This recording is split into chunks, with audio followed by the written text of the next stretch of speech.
This is the AI Brief, brought to you by the YPO Technology Network, and I'm Stephen Forte, the Agentic ROI Collision. Today we'll talk about why the conflicting headlines about AI returns are both true and why Microsoft's new product roadmap is about to force a reckoning in your company. Let me set the scene. If you've been listening to this podcast, you know we've covered some brutal numbers recently. 56% of CEOs reporting zero ROI from AI, 95% of generative AI pilots failing to deliver P&L impact. 42% of companies abandoning their AI initiatives entirely.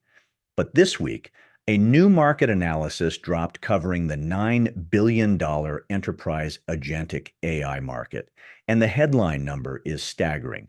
Companies deploying agentic AI are reporting an average ROI of 171% globally. In the US, that number jumps to 192%. So which is it? Is it a money pit or is it doubling your investment? The answer is both. And understanding why is the difference between wasting capital and capturing market share. Let's get into it. Story one, the ROI maturity gap. When you look under the hood of these conflicting studies, you realize they are measuring two completely different things. The studies showing zero ROI were measuring generative AI, chatbots, copilots, and content generation tools. The studies showing massive returns are measuring agentic AI and analytical AI. Generative AI is a reactive assistant. It answers questions and drafts emails. Agentic AI is an autonomous operator. It plans, reasons, uses tools, and executes multi-step workflows across your enterprise systems without human intervention. Let me give you two examples from NVIDIA's 2026 State of AI report. PepsiCo built AI agents to simulate their manufacturing and warehouse facilities using digital twins. The agents run physics-level simulations to optimize pallet routes and conveyor systems. The result?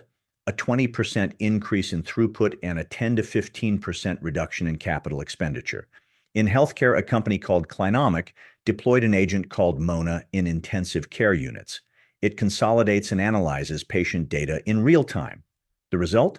A 68% reduction in documentation errors and a 33% reduction in perceived workload for the nurses. These aren't pilots. These are production deployments solving specific high-value operational problems. Harvard Business Review just published a survey of over 1,000 global executives that explains this perfectly. They found that organizations getting the most value from AI aren't the ones with the most sophisticated technology. They are the ones with the most sophisticated management discipline. HBR identified an AI economic maturity model. At stage 0, you have unmeasured pilots. Only 4% of companies at this stage see a great deal of value. At stage 5, you have formal reporting of AI value to the board or public markets. At that stage, 85% of companies report massive value. The problem is that most companies are stuck in the middle. They deploy the technology but never measure the business impact. And as we discussed last week, only 7% of companies have their data ready for AI. So when you read that CEOs are freezing hiring while betting billions on AIs, which Fortune reported just yesterday, you have to ask, are they cutting the very people they need to govern the data and manage the agents? Because software without skilled humans is just an expensive screensaver. Story 2. Microsoft's agentic wave is coming for your stack. If you think agentic AI is a future problem, Microsoft just accelerated the timeline. Yesterday, they published their 2026 Release Wave 1 plans for Dynamics 365, Power Platform, and Copilot Studio. Between April and September of this year, Microsoft is embedding agentic AI across sales, service, finance, supply chain, HR, and commerce. They are rolling out multi-agent orchestration in Copilot Studio. They are adding a scheduling operations agent in field service. They are introducing AI-powered self-healing for desktop automation flows. And they are turning role-based copilots into what they call intelligent daily command centers. Why does this matter to a YPO member? Because 90% of the Fortune 500 already use Copilot. Microsoft is the dominant enterprise platform. They are about to push agentic capabilities into the software your company already uses under the licenses you already pay for. This is the supply-side catalyst that is going to drive agentic adoption through the roof in the second half of 2026. Gartner predicts that by the end of the year, 40% of enterprise applications will include task-specific AI agents.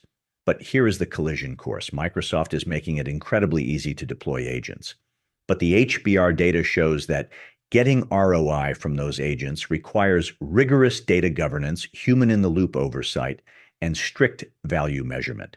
If you just turn on Microsoft's new agents without doing the unglamorous work of cleaning your data and training your people, you aren't going to get that 171% ROI. You are going to get automated chaos at scale. So let's tie this together. The AI ROI debate is over. Agentic systems deliver massive returns when deployed correctly. The technology is moving from the pilot phase to the production phase, and Microsoft is about to embed it in your core business applications. The companies that win the second half of 2026 won't be the ones that buy the most agents. They will be the ones that build the management discipline to govern them, measure everything, fix your data workflows, and do not cut the human connective tissue you need to make these autonomous systems actually work. That's the YPO Tech Network AI Brief for Thursday, March 19th. I'm Stephen Forte. If this hit home, send it to a fellow member who needs to hear it.